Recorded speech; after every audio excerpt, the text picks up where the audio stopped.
السلام علیکم ورحمۃ اللہ وبرکاتہ.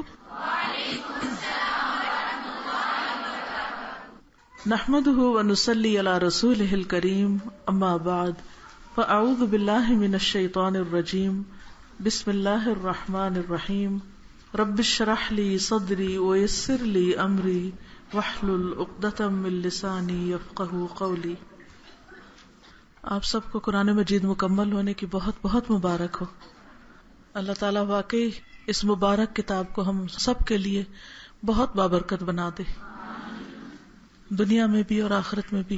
اور جن لوگوں نے اس کو پڑھا ہے، پڑھایا ہے، سیکھا اور سکھایا ہے، اللہ تعالیٰ ان سے وہ سارے وعدے پورے کرے جو اس قرآن کو سیکھنے اور سکھانے والوں کے لیے ہیں، اور دنیا اور آخرت میں اس کی برکتوں سے آپ سب کو مالا مال کرے.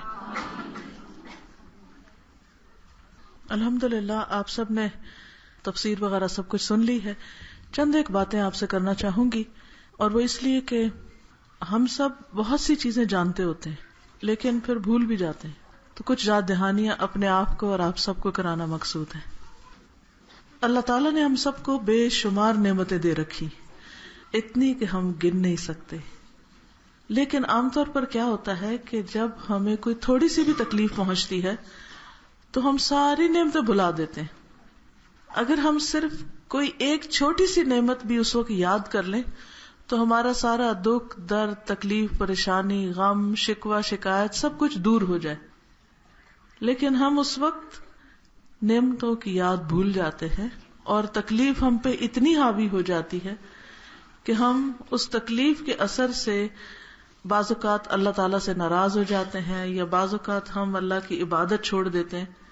تو اس لیے بہت ضروری ہے کہ ہم اپنے آپ کو بارہا یاد دہانی کراتے رہیں تاکہ ہم دنیا سے رخصت ہوں تو ایک اچھے مسلمان کی شکل میں. چونکہ اللہ تعالیٰ نے دنیا میں ہمیں امتحان کے لیے پیدا کیا ہے، ہمیں دیکھا جا رہا ہے کہ ہم کرتے کیا ہیں، اس لیے ہر انسان کو کسی نہ کسی تکلیف میں ضرور ڈالا جاتا ہے. یہ اس دنیا میں آنے والے ہر انسان کے ساتھ معاملہ ہے، خواہ کوئی کتنا بھی نیک کیوں نہ ہو. نبی صلی اللہ علیہ وسلم جو اللہ کے محبوب ترین تھے، اللہ کے پیغمبر تھے، اللہ تعالیٰ نے ان کو دنیا بھر کے انسانوں کے لیے ہدایت بنا کر بھیجا، رحمت بنا کر بھیجا.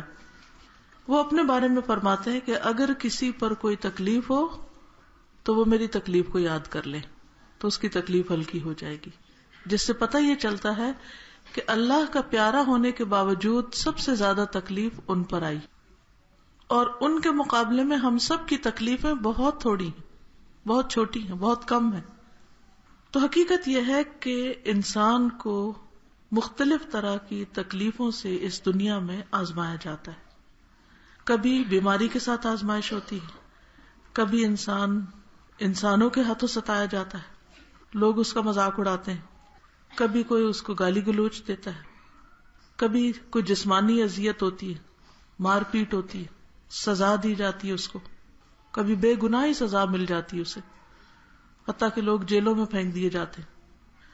پھر اسی طرح کبھی انسان کے اندر خوف آتا ہے، بے چینی ہوتی ہے، پریشانی ہوتی، کبھی تو کسی وجہ سے ہوتی ہے اور کبھی کوئی وجہ بھی نہیں ہوتی. مثلا ہم صبح اٹھتے ہیں اور ہمارا دل بیٹھا جا رہا ہوتا ہے، ہم سوچتے بھی کیا بات ہے، کوئی بات سمجھ نہیں آتی، پتہ نہیں کہیں کچھ ہوا ہے یا ہونے والا ہے. اور بعض اوقات ایسی کیفیت ہمارے اوپر طاری ہو جاتی ہے کہ ہم اس سے نکل ہی نہیں پاتے، ایک وہم سا لاحق ہو جاتا ہے، ایک پریشانی سی اور بے چینی سی شروع ہو جاتی. کبھی انسان کے اوپر فقر و فاقہ ہوتا ہے، وہ جہاں بھی کوئی کاروبار کرتا ہے، جو بھی کوئی جاب کرتا ہے، جو بھی کوئی محنت کرتا ہے، اس میں سے کوئی نتیجہ نہیں نکلتا، تو اس سے بھی انسان کو بڑی پریشانی ہوتی ہے. اس کے اوپر فکر سوار ہوتی ہے کہ وہ بجلی کا بل کہاں سے دے گا، وہ پیٹرول کہاں سے بھرے گا. اگر وہ اس سے بھی کم درجے پر رہ رہا ہے تو بعض لوگوں کو یہ پریشانی ہوتی ہے کہ کل کیا کھائیں گے، اس کے گھر میں آٹا نہیں ہے، گھی نہیں ہے، چینی نہیں ہے، کچھ پکانے کے لیے نہیں ہے. ایسے بھی لوگ ہوتے ہیں جن کے گھر میں کوئی کمانے والا نہیں ہوتا. کبھی کچھ لوگ دنیا میں ایسے ہیں کہ ان کے اوپر جنگیں مسلط ہیں، دشمن کا خوف انہیں ہر وقت لاحق رہتا ہے کہ پتہ نہیں کس وقت ہم پر کون آ کے بم پھینک دے. ایسے علاقے ہیں نا کہ جہاں لوگ سال ہر سال سے اس خوف کے اندر رہ رہے ہیں کہ پتہ نہیں کس وقت کون ان پہ حملہ آور ہو جائے، کس وقت کس کے گھر پہ کچھ گر جائے اور وہ ختم ہو جائے.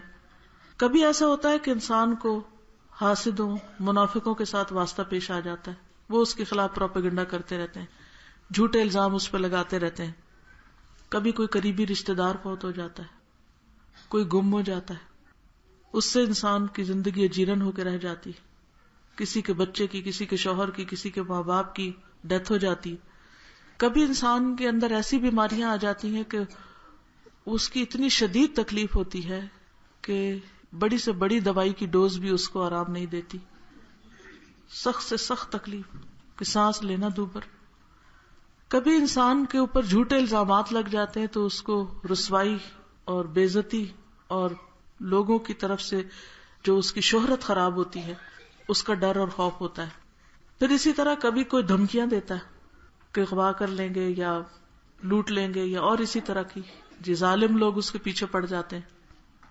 کبھی اپنے ہی گھر سے لوگ تنگ کرنے لگتے ہیں، اپنی بیوی یا شوہر یا بچوں کے ہاتھوں انسان مجبور ہو جاتا ہے. تو بیوی بچوں کی آزمائشیں اور تکلیفیں جو ہوتی ہیں وہ ساری وہ انسان کے لیے بڑی ہی تکلیف دہ ہوتی ہیں. ایسی صورت میں انسان کیا کرے؟ عموماً یہ ہوتا ہے کہ ہم پھر یا شدید غم اور صدمے کا شکار ہو جاتے ہیں یا پھر ہم بالکل اپنے ہوش حواس کھو بیٹھتے ہیں. بعض اوقات ہماری زبان سے ایسی باتیں نکلنے لگتی ہیں جس سے ہمارے اعمال برباد ہو جاتے ہیں. ایسے کمزور وقت میں شیطان بھی انسان کے اوپر حاوی ہو جاتا ہے. وہ کہتے ہیں کیا فائدہ ہو تمہاری نماز کا، دعاؤں کا اور سارے نیک کاموں کا، کوئی فائدہ نہیں، چھوڑ دو، چھوڑو اس رستے کو، کیا فائدہ قرآن پڑھنے کا. تو یہ آزمائشیں انسان کے ساتھ زندگی بھر لگی رہتی ہیں. ان مشکلات کے لیے انسان کو اپنے آپ کو تیار کرنا چاہیے، اس کا مقابلہ کرنا چاہیے. بعض چیزوں کا مقابلہ انسان باہر سے نہیں کر سکتا. مثلا کوئی ظالم ہے، کسی کا میاں ہی ظالم ہو سکتا ہے، کسی کے ماں باپ بھی بچے کے ساتھ ظلم کر رہے ہوتے ہیں، زیادتی کر رہے ہوتے ہیں، ناانصافی کر رہے ہوتے ہیں. اب آپ ہاتھ نہیں پکڑ سکتے، آپ ان کو نہیں روک سکتے، اور آپ بھی وہ صدمہ سہ سہ کے نڈھال ہو جاتے ہیں. تو اب جن چیزوں کو آپ روک نہیں سکتے، مثلا زلزلہ آنے کو کوئی نہیں روک سکتا، آندھی طوفان کو کوئی نہیں روک سکتا، کسی کار ایکسیڈنٹ کو کوئی روک نہیں سکتا. وہ بعض اوقات آپ نہیں ایکسیڈنٹ کر، دوسرا آ کے آپ کو گاڑی مار جاتا. چور کو آپ بعض اوقات نہیں روک سکتے، یا آنے والی جو چیز ہوتی ہے وہ آ جاتی ہے. مگر آپ کیا کر سکتے ہیں؟ اپنے آپ کو اس قابل بنائیں کہ آپ ان صدموں کے آگے ڈھہ نہ پڑیں، گر نہ پڑیں، یہ آپ پہ غالب نہ آ جائیں، آپ کو کھا نہ جائیں. آپ ان کا مقابلہ کریں.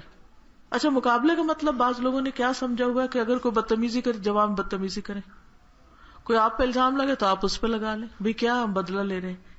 یہ مقابلہ نہیں ہوتا. مقابلہ ہوتا ہے اپنے دل کو مضبوط کر کے، اپنے ایمان کو مضبوط کر کے، اپنے اندر ایمانی قوت پیدا کر کے. جب وہ ایمانی قوت پیدا ہو جاتی ہے تو انسان ہر قسم کی تکلیفوں اور آزمائشوں سے نبٹ لیتا ہے. پھر جیسے آپ دیکھیں نا، جسمانی طور پہ جب آپ طاقتور ہوتے ہیں تو کوئی آپ پر اٹیک کرے تو آپ کیا کرتے ہیں؟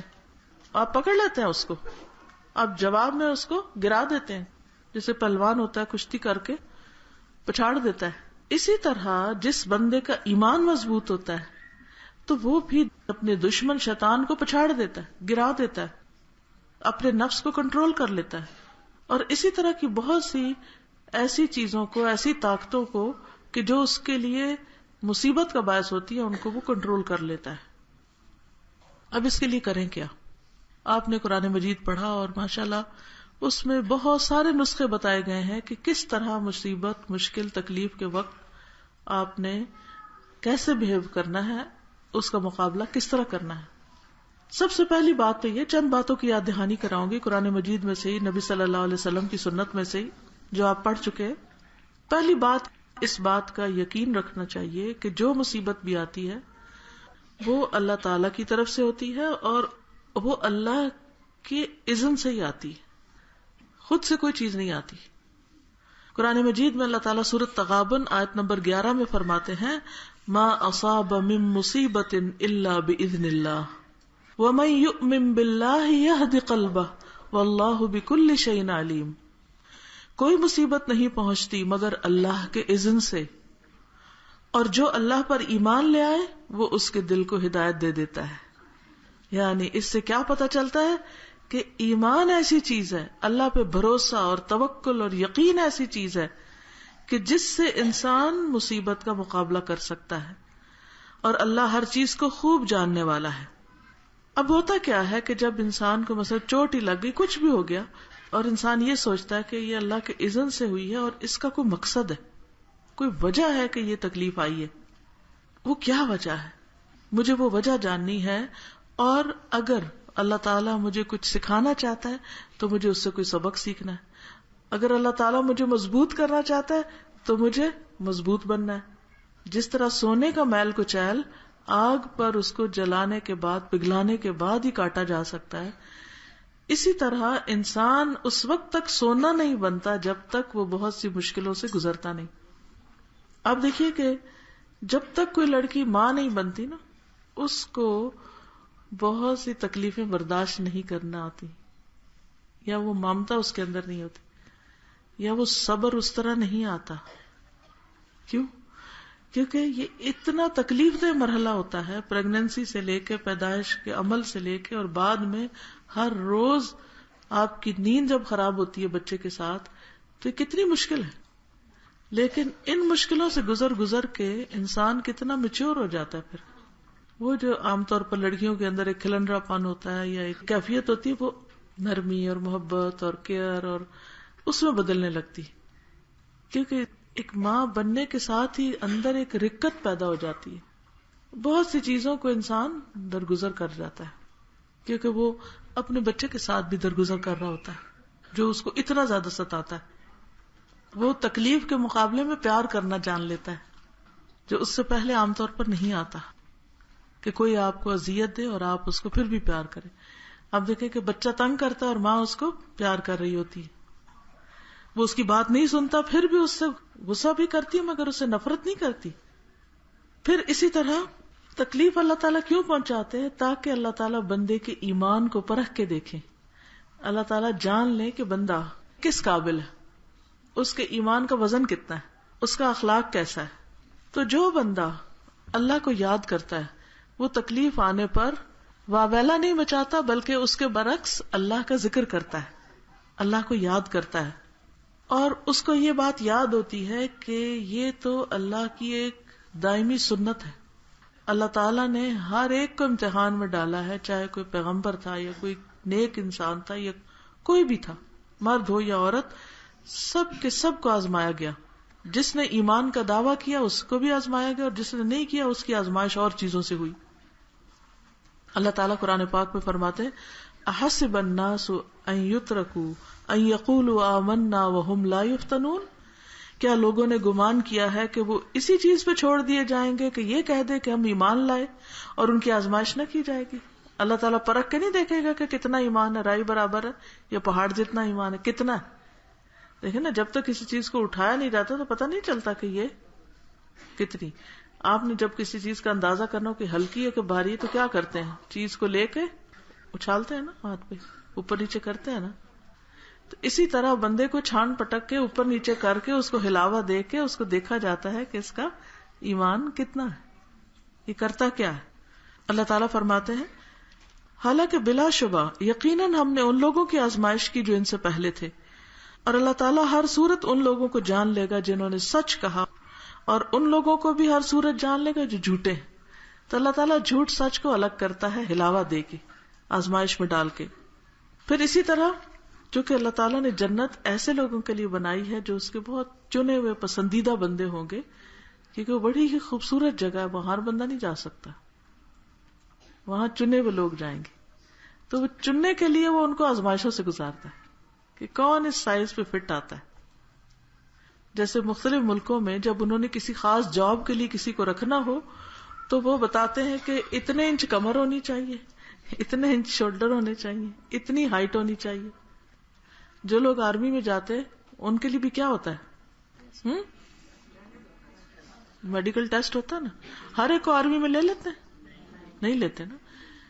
اسی طرح ہر ایک جنت میں نہیں جا سکتا جب تک کہ اس کا ٹیسٹ نہ ہو جائے۔ پھر اسی طرح یہ ہے کہ جو لوگ اس موقع پر اللہ سے راضی ہوتے ہیں اللہ بھی ان سے راضی ہو جاتا ہے، اللہ ان کو اگلے درجے کی ترقی دے دیتا ہے۔ کیونکہ امتحان کس لیے ہوتا ہے کہ انسان ایک تو پاک ہو جائے، دوسرا یہ ہے کہ اگلے درجے پہ جائے. مثلاً آپ اپنے بچے کو اسکول میں داخل کرتے ہیں، گریڈ 1 2 3 4 5 کتنی دفعہ امتحان ہوتا ہے؟ گریڈ 5 تک پہنچتے ہوئے 5 دفعہ امتحان ہو چکا ہوتا ہے.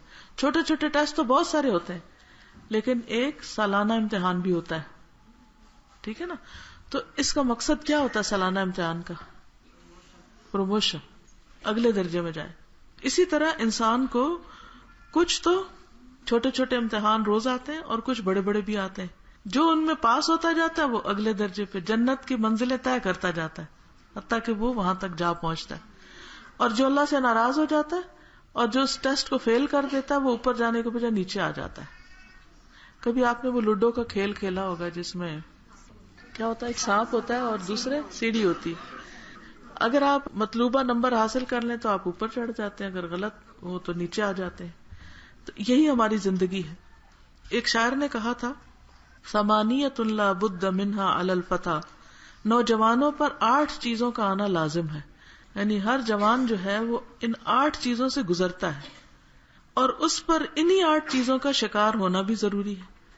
خوشی، غمی، ملاپ، جدائی، تنگی، آسانی، بیماری، تندرستی. یعنی ہر ایک اس راستے سے گزرتا ہے. یہ زندگی کی جو شاہراہ ہے اس کے لازمی حصے. پھر یہ بھی ہے کہ انسان کو جب کوئی تکلیف آئے تو یہ یاد رکھنا چاہیے کہ یہ اس کے مقدر میں لکھی ہوئی تھی. اس سے انسان کے تقدیر پر ایمان کا بھی امتحان ہوتا ہے. قرآن مجید میں اللہ تعالیٰ فرماتے ہیں ما اصاب من مصیبت فی الارض ولا فی انفسکم الا فی کتاب من قبل ان نبرأها ان ذلک علی اللہ یسیر.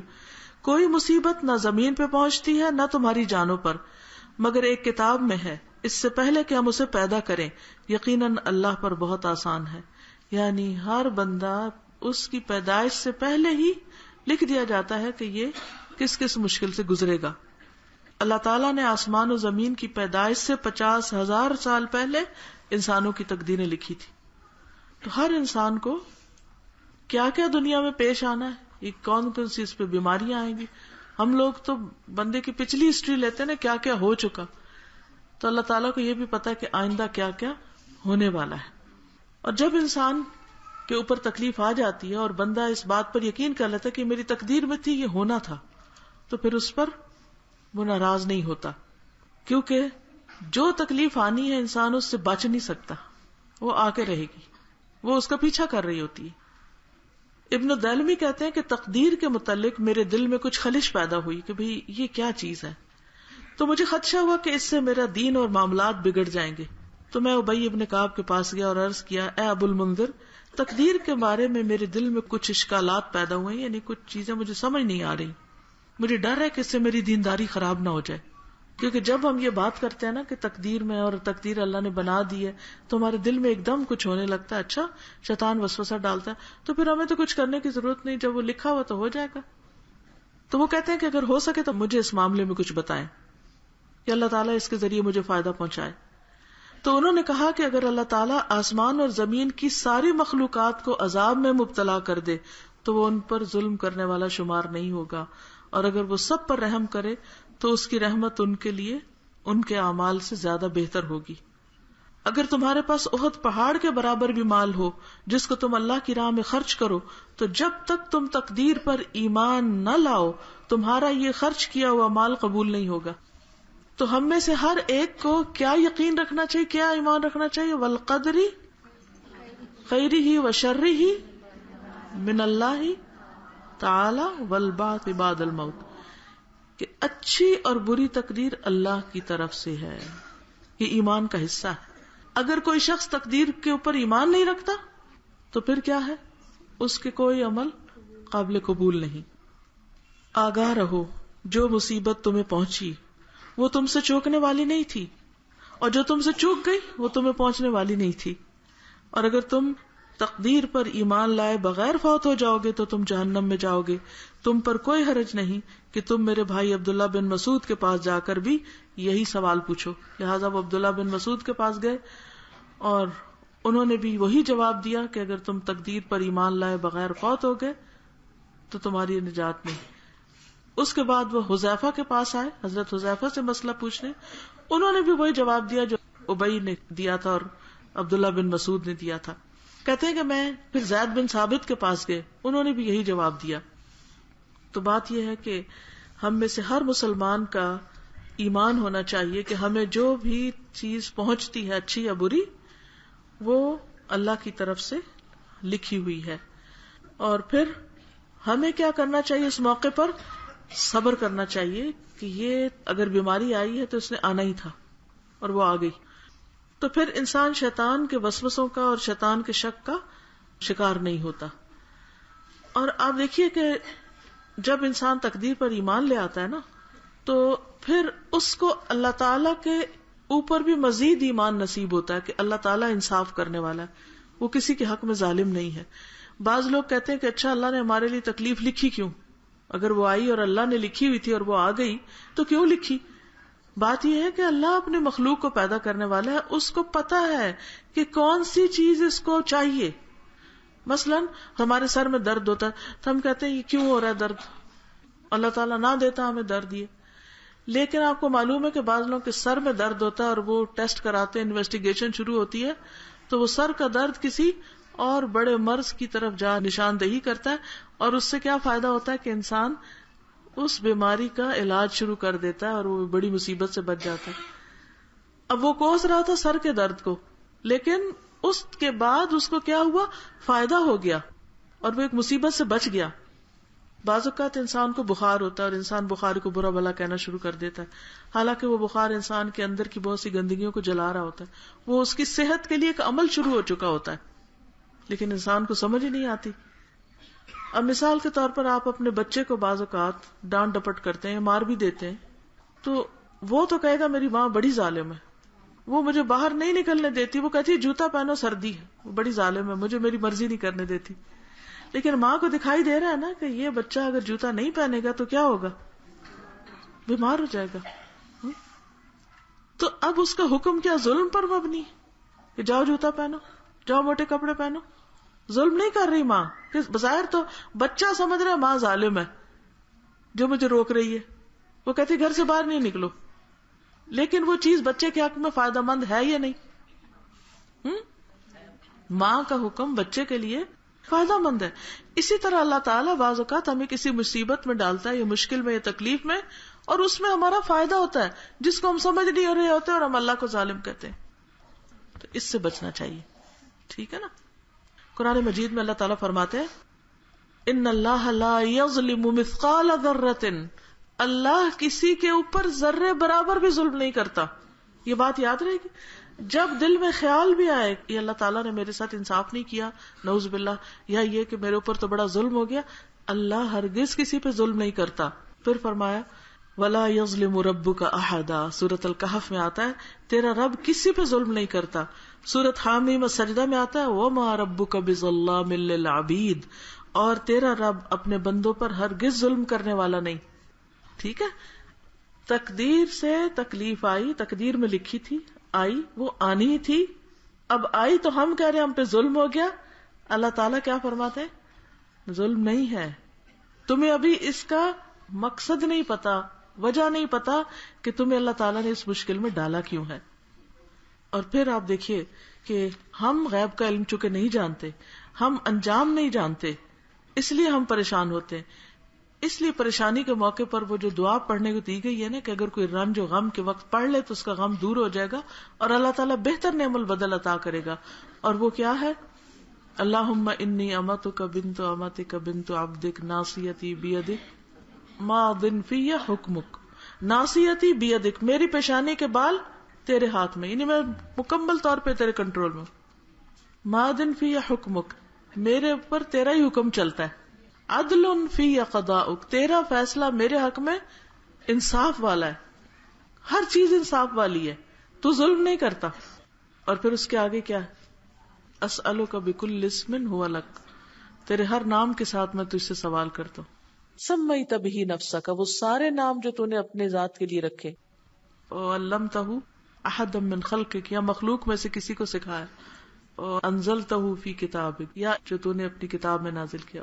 اب استأثرت به فی علم الغیب عندک، یا علم غیب میں اپنے پاس رکھنے کو ترجیح دی، ان تجعل القرآن ربیع قلبی، کہ تو قرآن عظیم کو میرے دل کی بہار بنا دے، ونور صدری وجلاء حزنی وذہاب ہمی، میرے سینے کا نور اور میرے غموں اور فکروں کو دور کرنے کا ذریعہ بنا دے.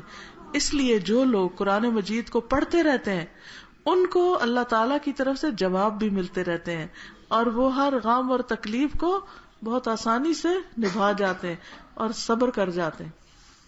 اب دیکھیے کہ جب تکلیف آتی تو کچھ لوگ واویلا مچانے شروع، لیکن کچھ لوگ بڑی اچھی طرح اس کو نبھا جاتے ہیں. فرق کس چیز کا ہے؟ فرق ایمان کا ہے، فرق اللہ کے بارے میں حسن ظن کا ہے، اور اس بات کا یقین کہ ہر تکلیف انسان کے لیے گناہوں کا کفارہ ہے. قرآن مجید میں آتا ہے نا کہ اللہ تعالیٰ تکلیف کیوں بھیجتا ہے، وَلِيُمَحِّصَ اللَّهُ الَّذِينَ آمَنُوا، کہ اللہ ایمان والوں کو خالص کر دے اور جو کافر ہیں ان کو مٹا دے. پھر اسی طرح نبی صلی اللہ علیہ وسلم کو ہم دیکھتے ہیں کہ آپ نے فرمایا جس مسلمان کو بیماری یا اس کے علاوہ کسی اور چیز کی وجہ سے کوئی تکلیف پہنچتی ہے تو اللہ تعالیٰ اس کے گناہ ایسے گراتا ہے جیسے درخت اپنے پتے گرا دیتا ہے. آج کل خزاں ہے نا تو مختلف درخت ٹنڈ منڈ ہو گئے. ٹھیک ہے، تو جب انسان کو کوئی بھی تکلیف آتی ہے، حدیث میں آتا ہے مومن مرد اور عورت اپنے نفس، اولاد اور مال کی آزمائش میں مبتلا رہتا ہے یہاں تک کہ وہ اللہ کو اس حال میں ملے گا کہ اس پر کوئی گناہ نہیں ہوگا. یعنی تکلیفیں، آزمائشیں، پریشانیاں انسان کے گناہوں کو دور کرتی رہتی ہیں، انسان کو صاف کرتی رہتی ہے، انسان کو خالص بناتی رہتی ہے، حتیٰ کہ اللہ سے ملاقات کرتا ہے تو بالکل صاف ستھرا ہوتا ہے، اور پھر اس حال میں اللہ تعالیٰ اس کو جنت میں داخل کرتا ہے. مومن کی مثال حدیث میں آتی ہے کہ اس کھیت کی طرح جس کو ہوا جھکاتی رہتی ہے، اٹھاتی رہتی، جھکاتی رہتی ہے. تو جب مومن کے اوپر تکلیف آتی ہے تو وہ جھک جاتا ہے اور زیادہ اس میں عاجزی پیدا ہو جاتی ہے، اس کا تکبر ختم ہوتا ہے. اور منافق کی مثال کیا ہے؟ فرمایا صنوبر کی درخت کی طرح ہے جو اس وقت تک نہیں ہلتا اور نہ جھکتا جب تک اس کے کٹنے کا وقت نہ آ جائے. یعنی وہ موت تک اللہ کے آگے نہیں جھکتا. پھر یہ ہے کہ اللہ تعالیٰ جس سے محبت کرتا ہے اس کو امتحان میں ڈالتا ہے. ہم سمجھتے ہیں کہ تکلیف اللہ تعالیٰ کا نعوذ باللہ ظلم یا اس کی ناراضگی ہے، حالانکہ آزمائش اللہ کی محبت کی دلیل ہے. دیکھیں جس سے محبت نہ ہو، جس کے ساتھ کوئی تعلق نہ ہو، تو اس کو تو انسان ویسے اگنور کر دیتا ہے. تو جس سے محبت ہوتی ہے اس کے ساتھ شکوہ بھی ہوتا ہے، اس کے ساتھ اچھا برتاؤ بھی ہوتا ہے، اور اس کی خیر خوبی بھلائی کے لیے انسان اس کو مشقت میں بھی ڈالتا ہے. جیسے ماں اپنے بچے کو پڑھنے کی مشقت میں کیوں ڈالتی، کام کیوں سکھاتی، کیوں اس کو دھکا لگاتی، تاکہ وہ کچھ بن جائے، وہ بدھو نہ رہ جائے، وہ ان پڑھ ہو کے دنیا میں تکلیفیں اٹھائے گا. حدیث میں آتا ہے بلا شبہ بڑی جزا بڑی آزمائش کے ساتھ ہے. یقیناً جب اللہ تعالیٰ کسی قوم سے محبت کرتے ہیں تو اس کو آزمائش میں مبتلا کر دیتے ہیں. جو شخص آزمائش پہ راضی رہا تو اللہ تعالیٰ کی اس کے لیے رضا اور خوشنودی ہے، اور جو آزمائش پہ ناراض ہوا تو اس کے لیے اللہ تعالیٰ کی ناراضگی اور غصہ ہے. ٹھیک ہے نا، یعنی اللہ کی طرف سے آئے ہوئے امتحان پر انسان کو ناراض بالکل نہیں ہونا چاہیے. اور پھر یہ کہ غم بھی ایک حد کے اندر ہونا چاہیے. غم کا ہونا بہت نارمل سی بات ہے، لیکن ایک لمٹ کے اندر. کیوں؟ اس لیے کہ اگر انسان بہت زیادہ غم کرے گا تو کیا ہوگا؟ تکلیف تو نہیں جائے گی، تکلیف نہیں جائے گی. جو آنی تھی وہ آ گئی، جو نقصان ہونا تھا ہو گیا، جس نے فوت ہونا تھا ہو گیا، جو چوری ہونا تھا ہو گیا، جو ہاتھ سے جانا تھا چلا گیا. اب آپ کتنا بھی روئیں تو وہ واپس تو نہیں لوٹے گا. اس لیے انسان کو صبر سے کام لینا چاہیے، اللہ تعالیٰ پر توکل رکھنی چاہیے کہ دن بدلتے رہتے ہیں، رات کے بعد صبح ہو جاتی ہے. اللہ تعالیٰ اچھے دن دکھائے گا اور اجر و ثواب سے نوازے گا. اس لیے انسان اللہ پر بھروسہ کرتے ہوئے صبر و تحمل سے کام لے، اللہ کو یاد کرتا رہے اور اپنے ایمان کو بڑھانے کی فکر کرے، تاکہ اندر اگر اس کے ریزسٹنس پار ہوگی تو انشاءاللہ مقابلہ آسانی سے ہو جائے گا. دوسری بات یہ کہ سفر کا مہینہ چل رہا ہے اور ہمارے ہاں بہت ساری توہمات ہوتی ہیں سفر میں. توہمات جو ہیں یہ انسان کو شرک میں مبتلا کر دیتی ہیں بعض اوقات. تو اس کے علاج کے لیے یہ ایک لیکچر ہے، اسی طرح جیسے آج میں لیکچر دے رہی ہوں تو لیکچر دیا تھا ماہ سفر اور توہمات کہ کون کون سی ہیں اور ان کے اوپر یقین نہیں کرنا چاہیے، لوگوں کو بتانا چاہیے.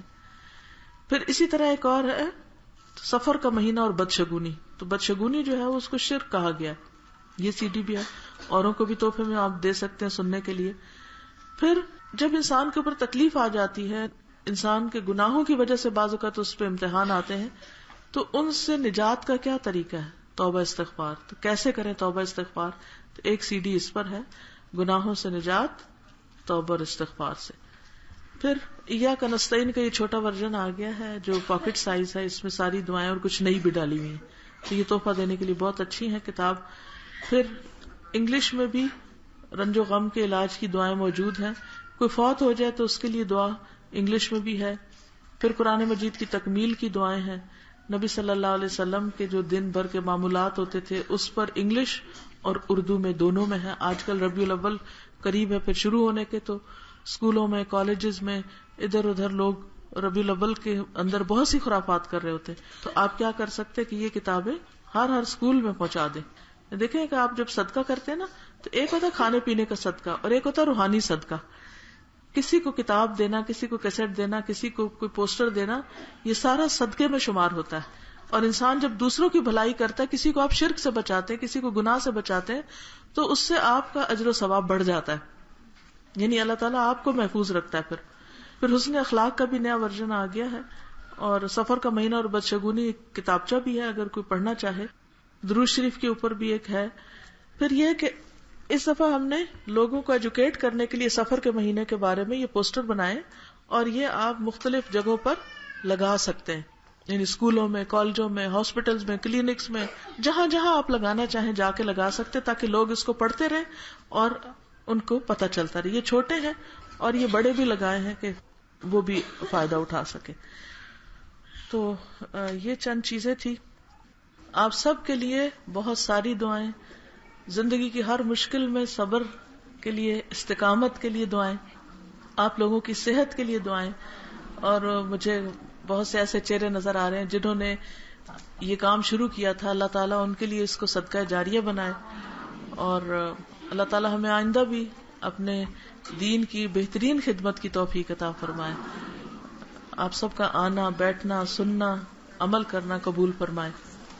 جزاک اللہ خیر. السلام علیکم ورحمۃ اللہ وبرکاتہ.